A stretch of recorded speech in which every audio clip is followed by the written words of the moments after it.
Hi, I'm Lori Schneider from Austin, Texas, and owner of Figs Catering. On behalf of Expert Village, we're going to show you how to make vegetable spring rolls with a Thai peanut sauce. So now I've got all of my vegetables prepped for my vegetable spring roll, and we're going to go ahead and start actually rolling our spring roll. To do that, again, I've got my rice paper here. See, it's completely dry. And the best thing to do is to have a bowl of water ready to go. So what I'm going to do is I'm going to gently get my rice paper wet.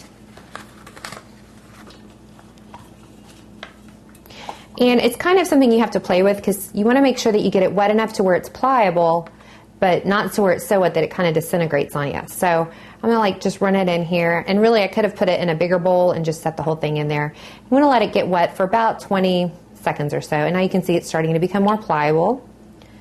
Just perfect. I'm going to give it just a little bit more time. And these can tear. And if they do, don't even worry about it. You can still use them even if they tear. You do have to get used to working with them, so don't be frustrated if you can't get it in the first try. It took me a few times to get these too. All right, these are looking pretty good. Okay, as you can see, it still has a little bit of texture to it, and actually, I'm going to let it go for just another minute. Another few seconds, actually, not a minute, but there we go. It's starting to get more pliable. Can really feel it.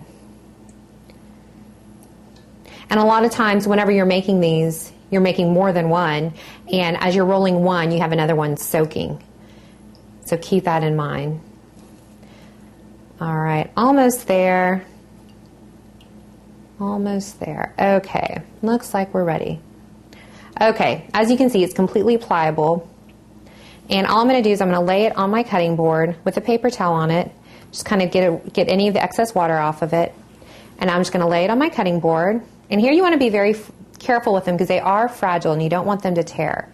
So we're going to work quickly and fill them from the center.